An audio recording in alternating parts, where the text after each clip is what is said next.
Welcome to Repros Fight Back, a podcast on all things related to sexual and reproductive health rights and justice. Hey Repros, how's everybody doing? I'm your host, Jenny Wetter, and my pronouns are she, her. So y'all, happy spooky season. I'm very excited. I really enjoy spooky season. I don't know. I think it wasn't something we did big back home. So my mom's big holiday that she went all out for was Christmas, and so many Christmas decorations. It was really big in our household. But Halloween was not so much. I feel like I've mentioned before, but I grew up rural, so it's not like you went trick-or-treating in the neighborhood, right? Walking around my block was 5 miles. So it's not simple to go trick-or-treating. So I always got excited for the costumes and the party at school, and I would maybe go to a neighbor's house that we knew well to trick or treat at their house, but there wasn't a going and walking around the neighborhood and going to all the houses and doing trick or treating. That just wasn't a thing. So I think some of that missing out on it a little bit when I was a kid means I really love spooky season now, and I think it's also just cozy fall vibes. I like the fall and it's cooling off and being cozy with a cup of tea and a good book and spooky reads. I love all of it. So if anybody has any spooky season recommendations for books to read, definitely send them my way, because I love spooky season reads. Scary stories or witchy fun stories or any of them. I love all of it. So I always make sure that is what my reading is all October, is fun spooky season reads. So send recommendations my way. Honestly, you are always welcome to send recommendations my way, because I am a big reader. And also, just if I'm talking about books, it feels worth shouting out a new book that came out last week that I am so excited to read. Liberating Abortion, Claiming Our History, Sharing Our Stories, and Building the Reproductive Future We Deserve by Regina Mahone and Renee Bracey Sherman. I am so excited. My pre-order just arrived. I cannot wait to dig into it. So just a huge shout out. Congratulations to Regina and Renee. I am so excited to read the book, and huge congratulations. Anyway, back to spooky season. I had to go into the office one day last week, and I was figuring out what shoes I was going to wear with my outfit, and all of a sudden I gasped. I was just oh my God, it's spooky season. I can bust out these really cute Mary Jane flats I have that are black with a white skeleton foot, as your foot on them. They're so cute. I love them. They're my favorite shoes that I wear for as long as I can around spooky season. And I definitely stretch that out because I really do love them. They're so cute. But yeah, spooky season shoes. So I was so excited to wear them. Yeah, just the little things to look forward to. Also exciting, last week, we found out that Repros Fight Back is a finalist in the Signal Awards. So it's a podcast award. Repros is a finalist in the category for activism, public service, and social impact. And also because we are a finalist, they have a People's Choice category for these awards. So there's the regular awards, and then there's a People's Choice version for each category. So if you want to show us some love and share some support, you can vote for us. We will make sure to include a link in the show notes, but it'll definitely be all over our social media too, as a place where you can go and vote to support Repros Fight Back. I'm so excited. I am so proud of my team. They have done such an amazing job for so long, and it's very exciting to hear that we are a finalist. So just a huge, huge shout out and thank you to Rachel and Elena and Meg for all you have done to make the podcast the best it can be. And I just thank you all for your work, and I am so proud of you. And yeah, congratulations on being finalists. I'm so excited, and we'll let you know when we find out if we won. But until then, make sure to vote to support us. Okay, with that, let's turn to this week's interview. I am so excited to have on my friend Tarah. She is absolutely amazing. So Tarah Demant with Amnesty International. She is on to talk about a new report that Amnesty put out talking about abortion access at post-Dobbs. It's a great report, definitely worth reading. We'll have it in our show notes. And I had a wonderful conversation with Tarah. So with that, let's go to my interview with Tarah. Hi, Tarah. Thank you so much for being here. Hi, it is great to be back. So before we get started, let's do quick intros. Would you like to tell us who you are and include your pronouns? I would love to. My name is Tarah Demant. My pronouns are she, her, hers, and I am the National Director of Programs at Amnesty International USA, based here in DC. I am so excited to have you on, not just because you're like a friend and it's always wonderful to talk to you, but also Amnesty put out this great report on abortion access since Dobbs, and such a great read, kind of a long read as I was like prepping. Just some light bedside reading. Exactly. But I thought maybe before we got into like all of the stuff in the report, I feel like it's been a while, so maybe some new listeners aren't as familiar with like taking a step back and talking about why abortion is a human rights issue. I'd be happy to. I mean, there has been an evolution in international human rights law on abortion, as there's been an evolution in international human rights law on a number of topics. There is no one abortion treaty in the way that there is like a torture treaty or a racial discrimination convention. But what we've seen and what international law has established increasingly is that all other human rights that are listed explicitly are dependent on the ability to have your own decision as to whether or not to carry a pregnancy to term. So abortion is its own right, and also all your other rights are dependent on the ability to access safe abortion. And so, previously you would have international human rights bodies weighing in when states explicitly criminalized and saying you definitely can't criminalize. But now we're seeing increasingly that it actually has to be a positive right. You can't just not criminalize abortion, but it is actually a positive right. And the U.S. has signed and ratified these treaties, which obligate it to protect, respect, and fulfill these rights. So protection of a right is when you protect an individual or a group from an abuse of that right. Respecting that right is making sure that the government itself is not passing laws that restrict this right. So, for example, Dobbs would be a terrible example, right? The opposite of respecting that right. And then the government's actually obligated to fulfill these human rights that I'm about to list. And that means not just like the government can't violate these rights, but they actually have to create a society in which these rights are real and true. So it's not just enough that it is theoretically available or theoretically a human right, but actually it has to be real for people, and the conditions of their lives need to be able to reach that human right. So, there's so many treaties and conventions, and I will happily list them all. But I think that what's the most important is maybe to sort of talk through the human rights that folks may recognize. And folks can go to amnestyusa.org/abortion rights to see a list of treaties and conventions and international human rights law to which the United States is a party and has signed and ratified, not to mention treaties like the Convention to Eliminate All Forms of Discrimination Against Women, which the U.S. has not ratified.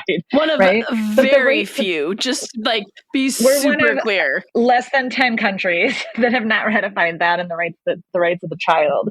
So yeah, it's a huge stain on our reputation, frankly. But even having not ratified CEDAW, we still all have the right to privacy under ratified government treaties. We have the right to seek, receive, and impart information, and that includes medical information. We have the right of liberty and security of person. We have the right to be free from torture and other cruel, inhumane, and degrading treatment, and we have the right to be free from discrimination. And those rights, sort of in its most basic, and those are all in the Universal Declaration of Human Rights. A number of them have their own treaties or conventions that detail out more what they mean.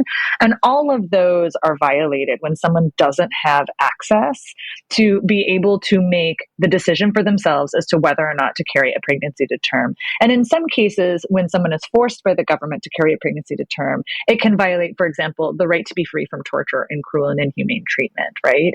But all these things things are, I think it's so obvious to us why the government forcing someone to remain pregnant, it is a violation of like inherently of our understanding, but it is also documented in treaties that the United States has signed and ratified. And so there's often this bad faith argument that there is no right to abortion in international human rights law. And that's just simply not true. Not only is abortion repeatedly brought up increasingly in when the UN monitoring. So if you sign a treaty, what folks may not know, as I adjust my glasses, is that if you sign and ratify a treaty, that then with the UN or like Inter-American Human Rights Commission or other, multilateral bodies, is that there's then monitoring that happens. So for example, the Convention Against Torture, which is something the United States has signed and ratified, we are then monitored every 5 years to be like, how's that going? And multiple countries and organizations, do investigations and they write reports and they raise concerns. So as that has happened with the Convention Against Torture, with the Convention to eliminate all forms of racial discrimination, with our general review, our Universal Periodic Review, which is, the baseline document of the UDHR, the Universal Declaration of Human Rights, these each happen every 5 years, mixed up a little bit with COVID, but every 5 years this happens. And as that's been reviewed, repeatedly what has come up in those reviews, again, of signed and ratified treaties by the United States, is that restricting the right to abortion is a violation of human rights. Not ensuring access to abortion is a violation of human rights. The disparate impact of abortion restrictions is a violation of human rights. So this idea that will come up, and increasingly as the right sort of appropriates human rights language, you and I, before we started recording, were remembering the battle days of the, the Inalienable Rights Convention that the U.S. was trying to start under Trump, which was like some rights are real human rights and other rights are not real human rights. And guess which rights are not real human rights, right? Like as the right flank of the political world in the United States increasingly tries to use human rights language, what they're doing is ignoring the human rights that they don't like and then insisting that actually it's a human rights argument. And that is just simply not true. I really like that this is how we started, because it makes me think of like all of the conversations you're hearing about we need to bring back Roe. And like Roe is a clear example of that. You can have the right on paper, but you don't have access. And so you're not meeting your human rights obligations, even with Roe in place. That's exactly right. If we had written this report before Roe fell, many of the observations would be the same. Much of our findings would be the same. And ultimately, the conclusion would be the same, which is that the United States is not meeting its human rights obligation, particularly for women and girls and people who can get pregnant, who are obviously disproportionately impacted by abortion bans, but then also like breakdowns of groups within those categories, racialized groups, indigenous peoples, people who live in poverty, people who live in rural spaces, LGBTQ people who can get pregnant. I mean, like, so already the United States was not in compliance with its human rights obligations. And what Dobbs did was make a bad situation much worse. Okay, well, that brings us right to the beginning of the report where you outline some of the impacts that we're seeing. And y'all definitely check out the whole report because we are going to like condense it into a half-hour-ish interview. So, just know there is so much more in there, including great little stories from people telling their experiences that you should definitely make sure to check out. Okay, so what are some of the big impacts we're seeing? So this will not surprise people who listen to your podcast, who are also like watching the news, right? Is that because of Dobbs, now millions of people across the United States are facing obstacles to abortion care due to financial constraints, language barriers, lack of paid sick days, lack of affordable childcare, and other issues. And total abortion bans or near total abortion bans or increasing restrictions on abortion in some states mean that people have little or potentially no chance of accessing abortion services. So the impact of this, as we document, is incredibly clear. Bans, barriers, and restrictions to abortions create fear, they create confusion, and they create personal and community devastation. They've forced women, girls, and people who can get pregnant to delay care that threaten their health and life. And that ultimately these bans, barriers, and restrictions have forced people to give birth against their will. And as you mentioned before, this has not been equally felt since Dobbs, and it certainly wasn't equally felt before Dobbs when Roe was still in place. So additional barriers exist in the United States, including for Black and other people of color, Indigenous people, undocumented immigrants, but also immigrants with documentation, transgender folks or other gender nonconforming folks who can and do get pregnant and can and do need abortion care, people living in rural areas, those living in poverty. Like, it is not the same impact across the United States. And that these types of barriers that already face marginalized communities, now it's a solid wall, right? Like, again, what was bad under Roe is now infinitely worse under Dobbs. There were so many areas of impacts we could look at.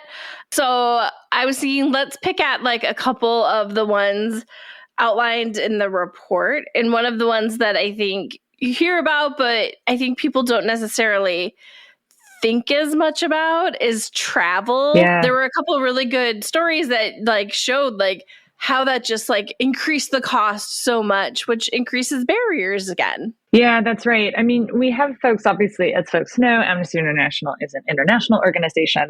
And we've had folks across the world trying to understand what this means when, and if you can't get an abortion in one state, why can't you just go to another state?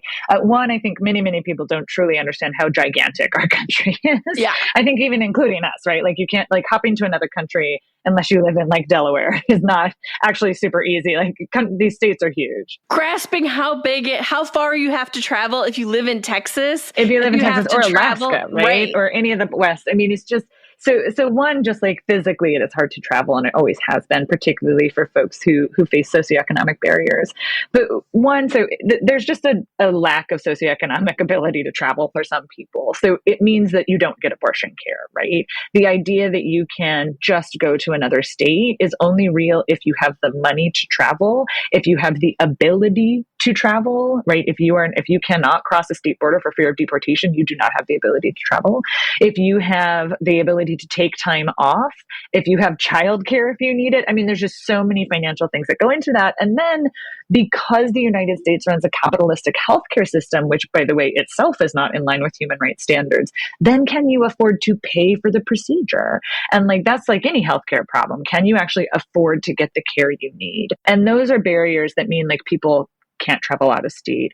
The other barriers, right, are that there is increasing criminalization. There have been laws introduced in multiple states that have gone very far, and none have passed yet, that seek to criminalize moving across state boundaries to seek care.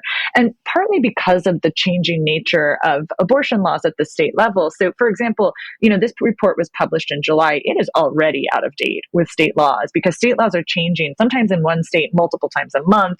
There's just so much going on. But there's a lot of fear and confusion, understandably so, by people, whether or not they can even, travel out of state safely. Obviously, in a state like Texas, you have the law that passed, which criminalizes, aiding and abetting, quote unquote, which includes if I were to drive someone across the state boundary, I would be criminalized for aiding and abetting an abortion, right? So there's also the financial barriers. There's also then the criminal barriers, but it also is the impact of people having to make healthcare decisions that are best for them and then travel. And this is usually thousands of miles to try and figure this out is just immense. So the personal impact, and we spoke with many folks, and the goal of this report was to really show the human impact. I mean, obviously we have an extremely long and nerdy section on international human rights law, which please do read, but like we really wanted to show the human impact. And so there's one story I want to highlight that I think helps tell this story. There was a woman in Louisiana who found out she was pregnant and was forced to spend over $1,000 just to travel over 1,800 miles to the state of Oregon to end her pregnancy with medication abortion. And she had to do this. And I think one of the things we might also think is like, oh, medication abortion, you can sort of get it wherever you are. And that's just like simply not true. It is not accessible in that way, whether or not it's been ruled criminal yet, right? And the reason that she had to is she couldn't go to neighboring states where there were total abortion bans, obviously. And then by the time that she was able to figure out her pregnancy and go get denied care around in neighboring states, then it was later, much later in her pregnancy than before. And there are very few states states that then are going to be able to help you depending on how far along you are in a pregnancy.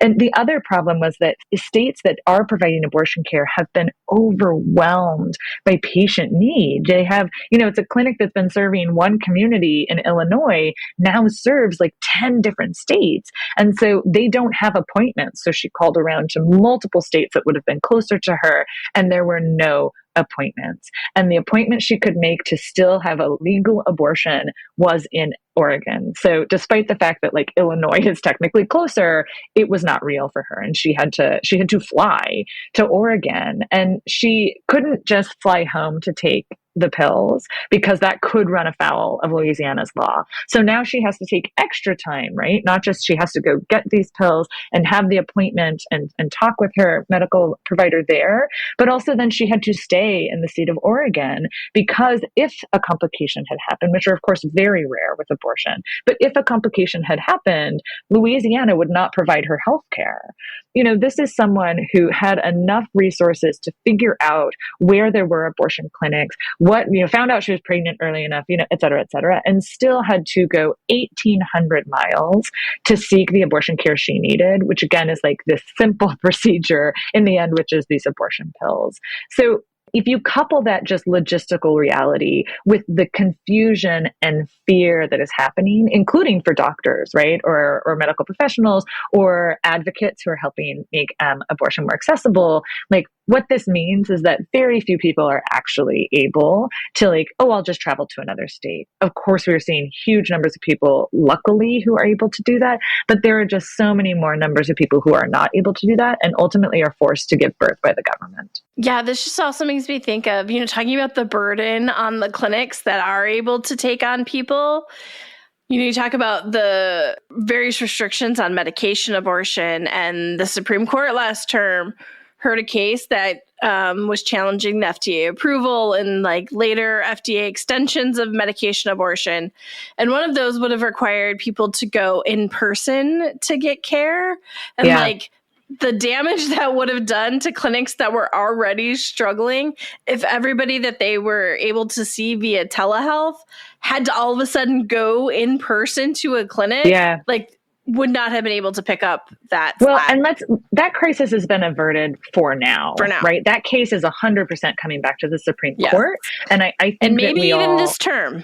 And potentially even this term, because the court is running on total vibes at this point, right? The court dismissed that case not on its actual grounds of medication abortion, but because the people who brought it did not have legal standing. And what the majority opinion for the court did was lay out what it would look like to get legal standing, because it is not that this incredibly politicized court did not want to ban medication abortion or make it impossible, because it's very clear that multiple justices have been placed there exactly for that reason, but that this specific case couldn't do it, but another one could and likely will. So that's the first thing. But the other thing is as of July, again, this is our reports from July, late July, so there have been some changes, but 15 states require a physician to provide medication abortion. So state law also restricts the ability of medication abortion. 5 of those states require the patient to visit in person. So of those 15 states where you'd have to figure out how to visit a telehealth doctor, again, if your insurance could cover it, if you had insurance, it just gets more and more complicated. But 5 of those states require that to be in person. And these are states that don't have quote unquote abortion bans, right? So this is the burden then to figure this out for a patient is pretty extreme. And 2 of those states ban mailing pills for medication abortion to a patient. So a doctor cannot, or medical professional cannot mail those pills. So, you see this compounding of restrictions that aren't, abortion bans, but they are these compounding of restrictions that basically serve as functional abortion bans, including in states where, for some people in those states, which have not, quote unquote, banned abortion. I think the next area to talk about is criminalization. Yeah. Nothing new, right? There was criminalization before Dobbs. Yeah. But since your report came out, Pregnancy Justice just released a report this week talking about how much it has gone up since Dobbs. Let's talk a little bit about pregnancy criminalization.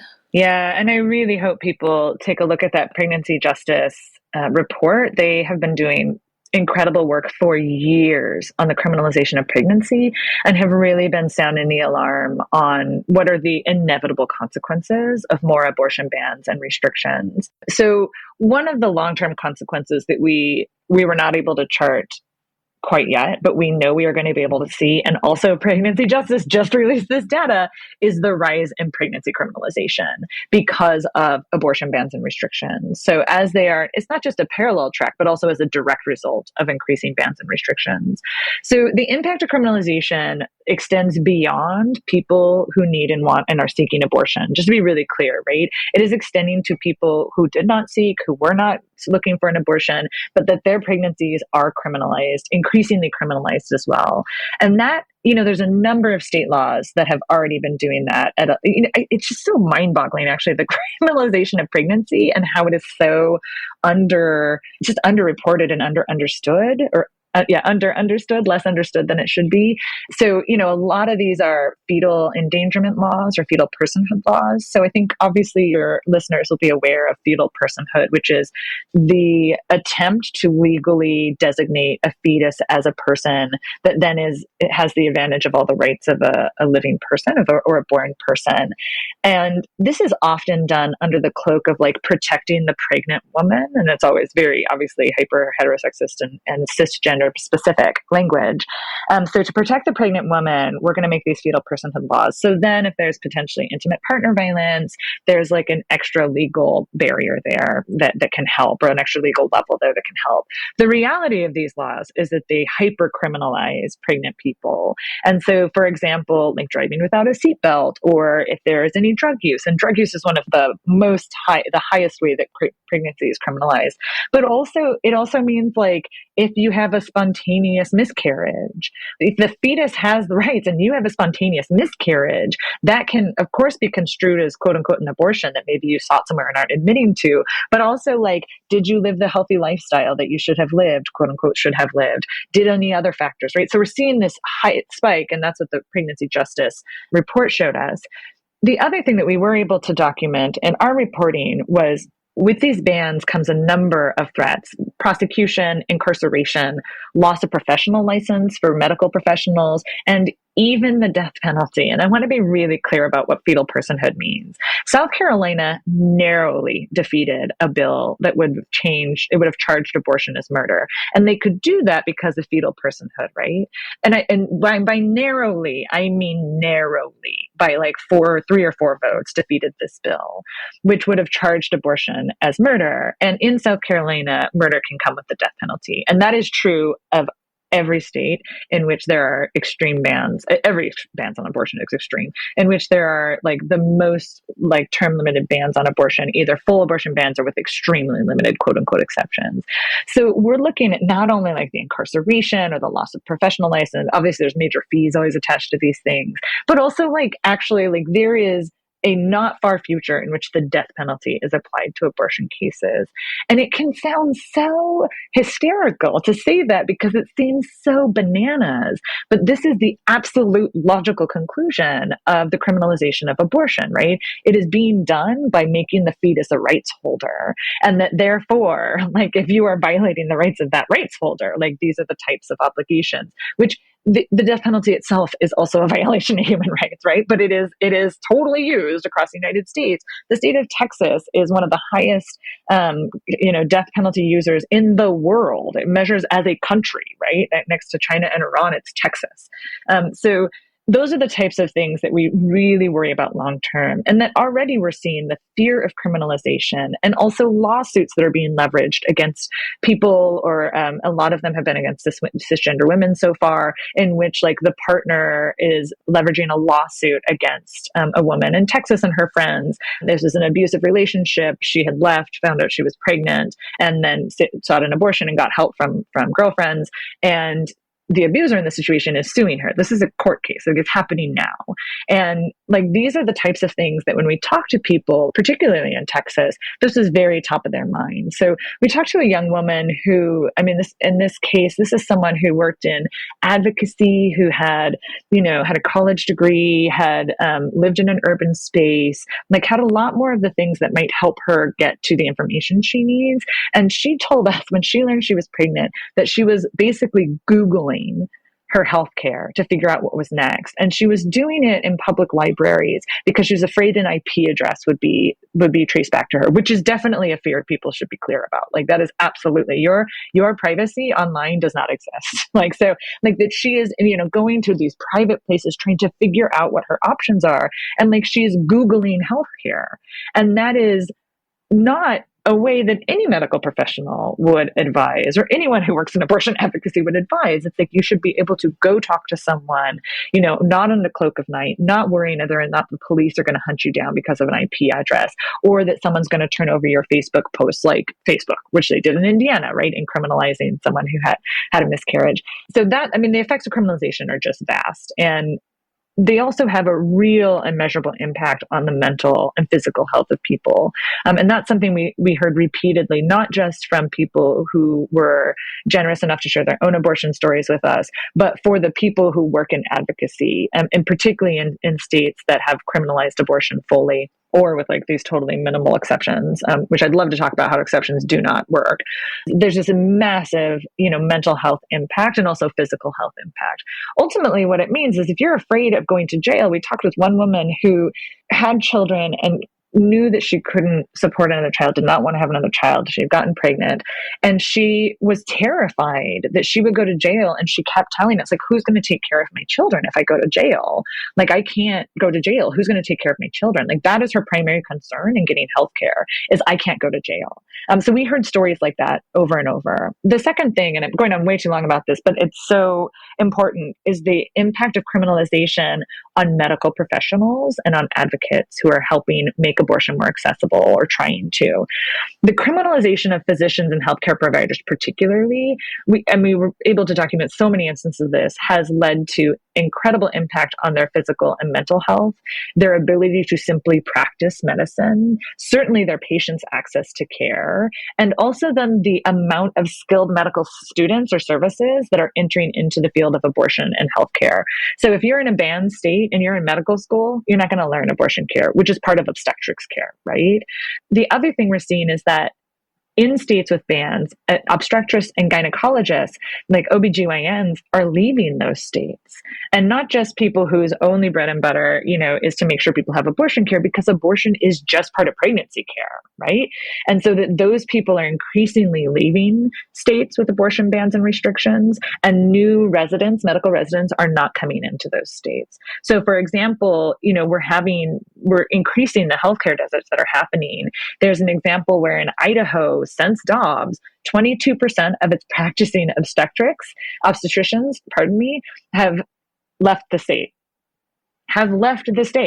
and have created these massive healthcare deserts where maternity wards are shutting down. So the implications of criminalization are not just felt on the individual or healthcare systems, but actually just like medical care in general, and what people can expect to get for medical care in general. Like the shutting down of maternity wards. And Idaho is not the only example of that, because doctors know that you can't actually have a maternity ward unless you can practice abortion, because abortion is a part of maternity care. It is a part of the reproductive health care of a person, including people who are hoping to remain pregnant but can't. Okay, so if you want to know more about information about all the things happening in Idaho, I did an episode with Garnett Henderson that we'll link in our show notes, talking about all of the things happening in Idaho, because there's a lot.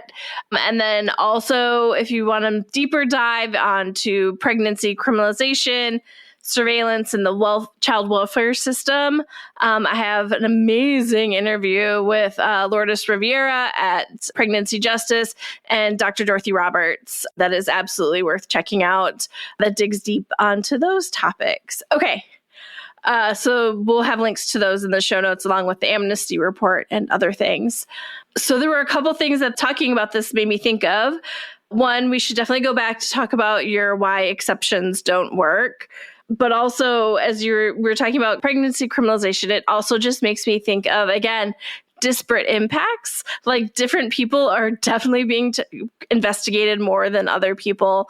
And that is also just like worth pointing out. Yeah. So, I mean, there's just let me start with the question of exceptions. So, one of the things that you'll hear from anti-rights advocates and politicians is that, well, this isn't a total abortion ban because there are exceptions, which is one, somehow that abortion is somehow like morally better than any other abortion. Abortion is healthcare, period. But the idea is that it's more palatable because the exceptions are normally in like, two major categories. One is life and health of the pregnant individual, or whether or not pregnancy is a result of rape, incest, or assault, right? And not all states have health, right? No, That's not all where states. you're seeing them fight. Yeah, this is not, like, to be very clear, like, this is not across all states, but, when you have people trying to be like, oh, don't worry, it's more palatable because we have these exceptions. And there's a sort of logic to that where it's like, well, at least there's this. Let's be very clear. There is not that. Exceptions do not work and they are not being used. So whenever someone says at least there's exceptions, it is not true. They are not being used, even if they actually believe that it should be, which usually they don't. It's usually a very bad faith argument.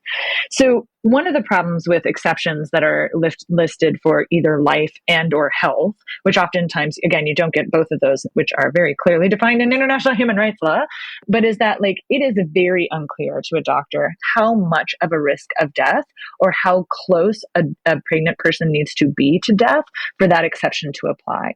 So you have doctors that we spoke with, and there's been the Physicians for Human Rights also just put out a really good report specifically on the state of Louisiana.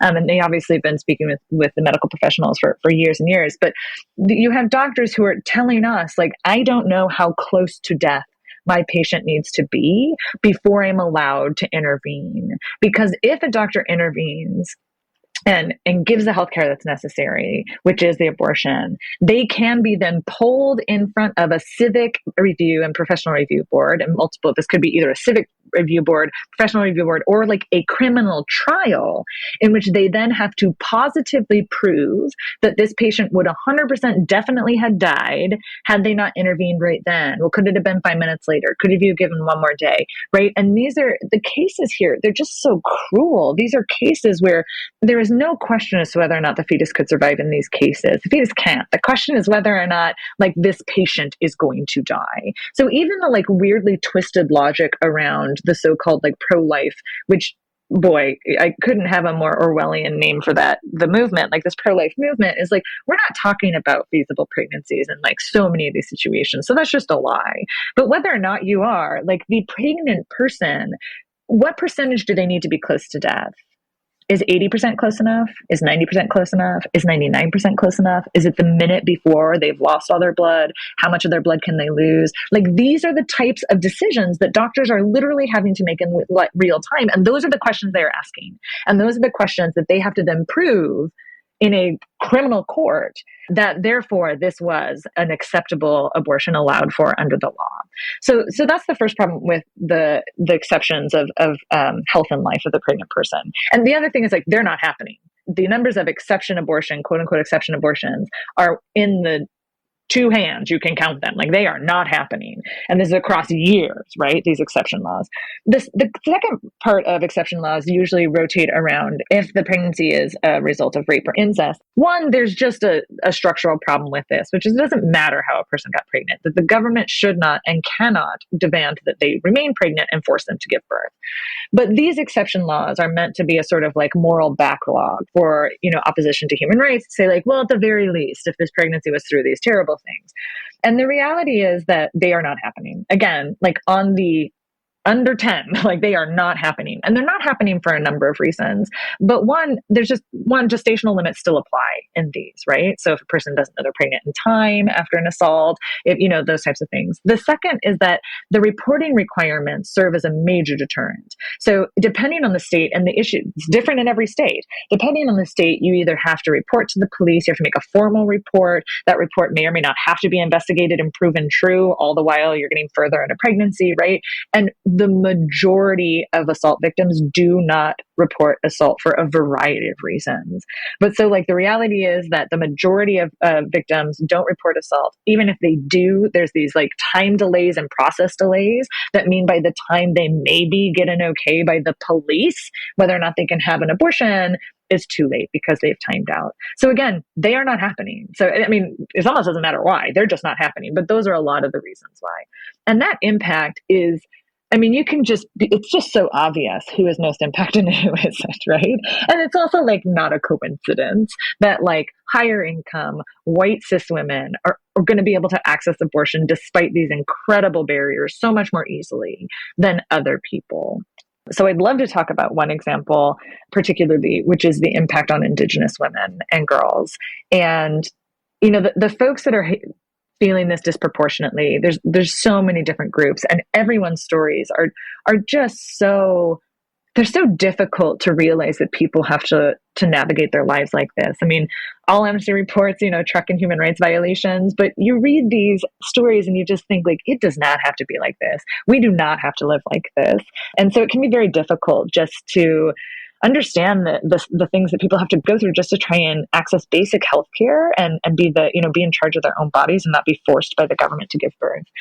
But I want to uplift the case of Indigenous women and girls and Two-Spirit folks, although most of our investigation was on cis women. Our data is on cis women, which is a major data gap, right? We just don't have a lot of data on LGBTQ people, particularly on trans and gender nonconforming folks, and the needs that they have, or the numbers of folks that need access to abortion. Most folks may know of the Hyde Amendment, which is a rule that went in 1977 that hinders the ability of particularly low-income people to terminate a pregnancy. It bans federal dollars from being used for abortion. And so, you know, if you're outside, we had a terrible time explaining this to the rest of the world, by the way. They're like, wait, why do you have to pay for healthcare? It's like, yeah. Barrier. And like, wait, there's laws on which healthcare gets paid for? I mean, yeah, it's really bonkers. The rest of the world's like, cool. But so as people know, you have to pay for medical care in the United States. And what Hyde does is it means you can't use any federal dollars for abortion. So why does that matter? Well, if you're on Medicaid, which means that you hit a certain level in the poverty index, which by the way is very, very, like it's very low. Like, so you are at a really, really, really low place on our poverty index, meaning that like you do not have access to, I mean, the numbers you're making are very, very low, is that you can't access abortion because like your healthcare is paid for by Medicaid. If you are in the military, like your healthcare is Veterans Affairs, right? Unless you happen to have a partner who happens to have insurance through their job that happens to cover abortion. Lots of private insurance also does cover abortion, right? But it also means that Indigenous women in the United States have almost zero access to abortion because part of the United States trust responsibility, which folks may not be familiar with that. I know that there's been some great episodes that have looked on, focused on Indigenous women on this podcast. The trust responsibility is the United States obligation to Indigenous people that the United States made directly with Indigenous people in U.S. treaties. So not even these fancy, international treaties, U.S. treaties that directly obligate the United States to provide a number of things in this trust responsibility, primarily among them healthcare. And they are provided this healthcare for the mass slaughter and movement of Indigenous people and the land grabs that happened, it's still happening, frankly, but that happened throughout American history. So these are treaties that the U.S. drew up, that they signed directly with Indigenous peoples, and that obligate them to provide healthcare, among other trust responsibilities, to Indigenous folks in the United States. Well, guess where that money comes from? It's federal money. So the Indian Health Service, which is the main way that this trust responsibility is operated, is through the Indigenous Health Service, which if people aren't familiar, it's kind of like the Veterans Affairs. It's hospitals and clinics just run through a system of the federal system, right? That means that the Indian Health Service cannot provide abortion care. And that is for many, many Indigenous people, their only health care. What's more is even though the Hyde Amendment, it passed in 1977, and in 1978, it added these exceptions, which we've just, by the way, talked about, which are made up. They do not work in real life. But even theoretically, right, they were added in 1978. Indian Health Service didn't offer these exceptions until 2022 in their policy. even though they were legally allowed to, there was that 1 year from 1977 to 1978. Again, functionally, it almost doesn't matter because these exceptions don't work. But I think it shows you the sort of gap in care that happens for some populations, and in this case for Indigenous women and girls particularly, that even the exceptions in law don't get applied to Indigenous women and girls. So you have a situation in which Indigenous people are suffer the highest poverty rates in the United States. Indigenous women and girls suffer the highest rates of sexual assault and rape. They are the least likely to have access to birth control or emergency contraception, and then cannot get access to abortion, legally cannot get access to abortion, right? Have to figure out some other way. And I want to uplift the work of organizations like Indigenous Women Rising, which is the sole and lone Indigenous focused abortion fund. And I would strongly encourage folks to check out Indigenous Women Rising, and if you're able to support their work, because folks who are living and Indigenous folks who are living with the reality of Indigenous health service already have compromised care. Then the idea that then Dobbs falls and it just gets worse because the states they might have been able to journey to are now closed around them, right? 30% of Indigenous folks live in the South and that are where we have total abortion bans, right? A lot of Indigenous folks, particularly who live on reservation, and it's somewhere 20-25% of Indigenous folks live on reservation, most live in urban places. They are in big country states. They are in Montana and South and North Dakota and Alaska. I mean, we're talking thousands and thousands of miles to get to care. But even folks who live in urban settings, which is, around 70, the numbers have changed a little bit, but around 71% was the last number from a couple of years ago, live in urban settings, right? But they still depend on Indian health service and cannot access abortion care. So I think it's so important to understand that this situation on abortion and human rights before Dobbs was a disaster.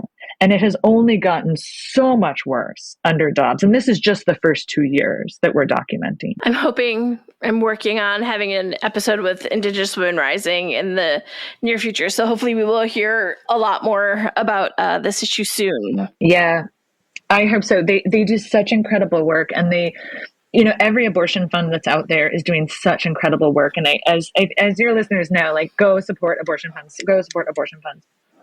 It is just an unsustainable way for us to do healthcare in the United States, which is basically a GoFundMe, right? Like an organized GoFundMe. And it's such a shaming thing. How is this how we exist in the world, that you have to donate for people's care? Truly, we had, we're a global organization, multiple countries around the world are very interested in this issue. We have sections and activists around the world who really were but I don't understand. What do you mean you have to pay for your health care? What do you mean you have to travel? They knew what Roe was, and they knew it wasn't, full access to abortion, and they knew it was bad when it fell. But there's just so many aspects of our systems that already made abortion just absolute compromised healthcare. And what does that mean? It means particularly for women and girls and for people who can get pregnant, this is a discriminatory aspect. Your freedom from discrimination is violated when a central component of reproductive healthcare is controlled by the government and not you, right? That does not happen to cis men. And that's one of the ways this violates your right to be free from discrimination, right? And it is so mind-blowing that we had multiple folks don't even know the boring pieces of how many times we have to get reports checked and go through all these people, we have to go through all this fact-finding and checking. We had reports sent back folks multiple times being this can't be real. This can't, double check this. This can't be real. The statistic can't be real. And it's it's probably actually way worse. These are just the stats we have. You're right. It was worse. Sorry. Yeah. And it's we don't have to live like this, right? And I think that abortion funds are doing such a good job of trying to create the world in which we don't live like this, right? And that work on the ground. Other folks, I really want to uplift. There were just so many people we interviewed, and communities that were so generous, but the folks like Frontera Fund, Sueños Sin Fronteras, which is both down in Texas, that one is an abortion fund and one's a abortion and advocacy sort of wraparound in the Rio Grande Valley. the work they're doing is just incredible. And I think it was very hard to document that in this report, which is really like, look at the human rights nightmare of the United States, because there was also so much hope and so much advocacy and like really, really incredible work that's happening on the ground. Like I've been in this field a long time. Like, I've been talking and working on reproductive rights a long time. And I was blown away by the level of community work that's happening in place in states in the hardest circumstances you can imagine. Like I don't like talking to my neighbors in DC about stuff, and like we're 97% in the same political party, right? And these are folks that are in the deepest restrictivist states who are doing earth-changing work and doing it under circumstances that are really hard to imagine. And there's too many to sort of shout out, but I hope people do read the report. But really the folks that are doing this work are just, they're in the hardest circumstances. And like the very least we can do is to like understand and know their stories, to make sure that we're registered to vote, to support abortion funds if we're financially able to, and support them without our finances by spreading the word when we're, as we are definitely able to. It doesn't cost money. And to do those things so that work can be as transformative, not just for those communities, but like for me. That work was transformative for me, who lives in one of the only, we're not a state yet in DC, but one of the only states in which you can get third trimester abortion care. And the work that's happening in the Rio Grande Valley was transformative to me. And so, our collective liberation depends on the work that's happening in these darkest places with the most restrictions. Like there is joy, there is support, there is a lot of fear, and there is a lot of sorrow. But throughout that, like the folks that are doing this work are, they are just a model for human rights liberation across all our topics. And I really hope that people get a chance to read that, particularly those aspects of the report, and uplift that work. Oh my God, that feels like such a good spot to end, but we didn't even talk about recommendations yet. Oh yeah. Look, we have 12 pages of recommendations. Highly recommend that people read this report. Just a really light 150-page bed stuff. But look, the recommendations, they're going to be really obvious to people. The United States government has to guarantee sexual and reproductive rights for all women, girls, and people who can get pregnant, period. And that includes timely and effective access to abortion. That means adopting an explicit law that protects the right to abortion. It also means that the U.S. government needs to repeal Hyde. We need to repeal Hyde immediately and commit federal funding to subsidize abortion care, because that's what it means to make sure everyone has access to abortion. It means subsidizing abortion care, or totally redoing our entire system of healthcare, which I'm also down for. But until that blessed day, it means subsidizing abortion care. The other thing is the U.S. government needs to be investing in evidence-based, comprehensive reproductive health care and services. One thing we didn't talk about, and I've talked so long, so we can't, is we have a whole chapter on CPCs, and the crisis pregnancy centers or fake abortion clinics, really, the damage they're doing is immense. And there's so many great organizations that are doing that work. And so I really hope that people check out, for example, Reproductive Freedom for All and the folks doing so much CPC work. But the United States government is supplementing that work. And this is not like in Texas, in Massachusetts, so many in states. Virginia, in the states you're not thinking, also definitely in Texas. Like the United States government and state governments are paying for fake clinics that give non-medical false advice. They give non-medical information that are lies. They're healthcare lies. And we pay for this. Your tax dollars pay for this. So that the United States government has to stop the federal and state level doing that. And we have to remove barriers, we have to remove stigma, and we have to protect providers and abortion advocates. And I think, no matter which administration we have coming up, I think people need to take a real honest view about where we're going, where we have people who are being doxxed, where we have people who have mobs set on them. And this isn't just an abortion, obviously immigration, this is happening a lot. Like the people who provide this healthcare, who make sure that people can access these rights, also have to be protected. So these are like logical. These are not like, it's not rocket science what the United States needs to do, right? It's just really hard getting over these political realities in which the United States is in no way committed to human rights in this manner, but in loads of others, right? We are not a human rights forward country. Our laws, our systems of government aren't human rights forward, and we have an increasingly rabid anti-rights movement that is gaining political power despite still being in the minority.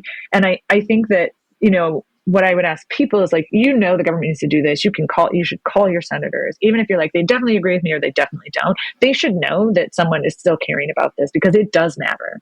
Like, call your elected representatives, but also at the local level. So when we were in San Antonio, one of the things we saw was like the city council, this is in Texas, right? There is a full abortion ban and people can go to jail for providing money or a cab ride.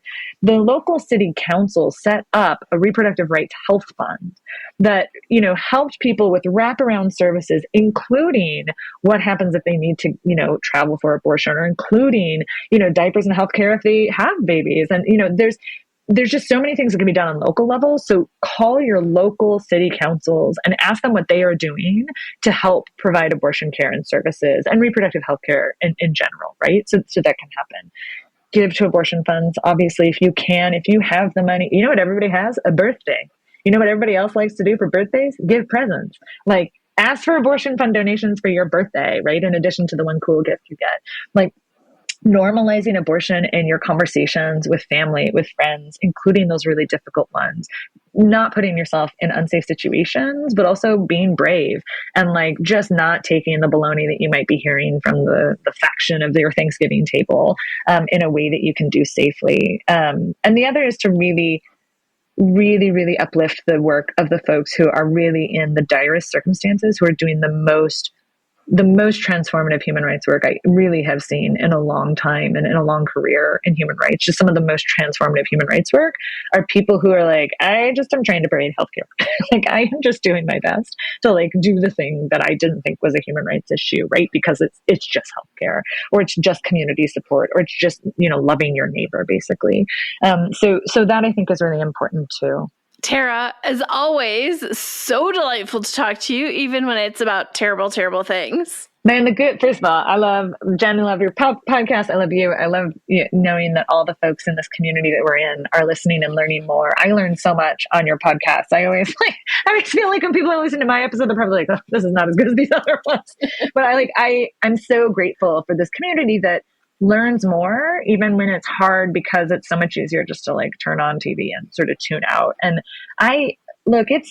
it's a joy to do this work. And this report is very long. Like, it's very long. It's, skim the highlights, but it's a joy to do this work, and it's a privilege to be able to document and say, like, everybody knew this was coming. And here, let us put on our research glasses and say, like, this is what happened. But also, like, we don't have to live like this. And increasingly, I would, encourage folks. One, people might have heard there's an election coming in the year of our Lord, 2024. Depending on when you're listening to this podcast, we're in September. The election's in November. Like, get involved in election work. Like, get involved to protect reproductive rights at the ballot. There are 10 states plus Arizona, so 11 states that have abortion and reproductive care on the ballot. Like, these are states in which you can actually directly impact abortion restrictions or abortion protections, as most of these bills. So find out if your state is on the ballot with a ballot measure. But also, like, vote human rights. Like, we're a 501c3. We do not weigh in on candidates. We do not weigh in on parties. But people can vote their values. And like, wanting people to have healthcare, it seems like it should be kind of obvious, but it's not. Like, go vote your value. Make sure that folks you know and love are registered to vote, and that you're engaged in these conversations to normalize abortion, to talk around like the reason it matters to you, and to really take that power. Like, we have a real opportunity this November. And I think one of the things that's most comforting to me, other than like the work I've been talking about, is like, every time abortion has gone to the ballot since Roe fell, it has been a victory. It's getting harder because it's getting more and more challenged at state levels. I mean, it's just getting more complicated. But like, we know actually the majority of people think that like people should be able to control their own bodies, and so keep that in mind and in heart as we're going out, and do whatever makes sense to you. But like, human rights depends on you this November. Like, please be active in whatever way makes sense to you, and engage in that. And like, do it with a friend. It makes it fun. Like, this is, Jenny, I'm trying to drag you to my stuff, and you're dragging me to your stuff. Exactly. And we're going to go, call people in Arizona together, and like, it'll be great. All right. Thank you so much. Thank you so much, Jenny. Okay, y'all, I hope you enjoyed my conversation with Tarah. It was so wonderful to have her on the podcast, as always. And I will see everybody next week. If you have any questions, comments, or topics you would like us to cover, always feel free to shoot me an email. You can reach me at Jennie, Jennie, at reprosfightback.com, or you can find us on social media. We're at Repros Fight Back on Facebook and Twitter, or Repros FB on Instagram. If you love our podcast and want to make sure more people find it, take the time to rate and review us on your favorite podcast platform. Or if you want to make sure to support the podcast, you can also donate on our website at reprosfightback.com. Thanks all.